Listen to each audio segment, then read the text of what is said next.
parang typical na tambay. Kumbaga, sukang-suka na sa sistema ng mundo kasi hindi na nila alam kung saan sila lulugar, kung ano yung pinipig sa kanila ng media, ng lahat. Parang, lost. Pero ano sila, hindi sila sumuko, hinahanap nila kung saan sila magkakaroon ng purpose bilang isang tao. So, yung journey na yun yung highlight ng story kung paano sila nag-mature. Kasi nagkaroon sila ng iba-ibang direksyon Isa sila ng goal, isa sila ng vision, pero sa iba-ibang lugar sila o sa iba-ibang landas sila napunta.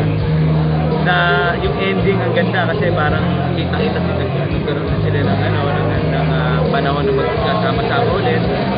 Tapos parang buo na sila. Tulad sabi ko kanina, ang tao talagang nagmamature o natututo sa pagkakamali, hindi naman sa sinasabi lang. Parang ganun yung story ni Johnny. Parang ganun. No. Meron akong theater group dati, yung Sining Pinagpala, Theater Foundation. Nag-ano kami sa mga schools.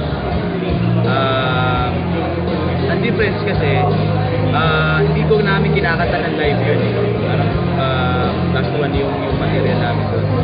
Tapos ito, yung blockings nito, yung step, kasi mga coaches ko dito, lalo na yung sa pag-arte, mga professionals talaga na so,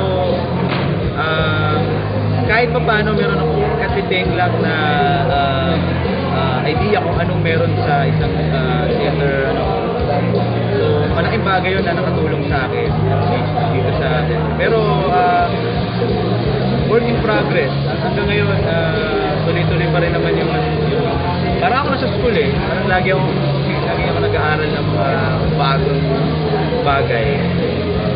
Bakit mo napag-desisyonan na mag-audition for American Idol? Una, Green Day. Ano ko ng Green Day? Really, pumunta pa ako ng Singapore noon para manood lang ng concert nila. Yun, sabi ko parang ako kasi yung artist na basta nasa linya sa ng sining, gusto ko siyang ginagawa. Singing, yung dancing, kahit alam mo yun, challenging, pero ewan ko, kayo na akong musga, kinakaya ko naman, yung acting, kasi gusto ko, nag-iiba-iba ako ng hindi ako si Jason ngayon, bukas iba ako. Tapos yung mga techniques, madami na natutunan. So, nag-enjoy ako, basta singing yan, arts. Kaya isa yun sa mga dahilan.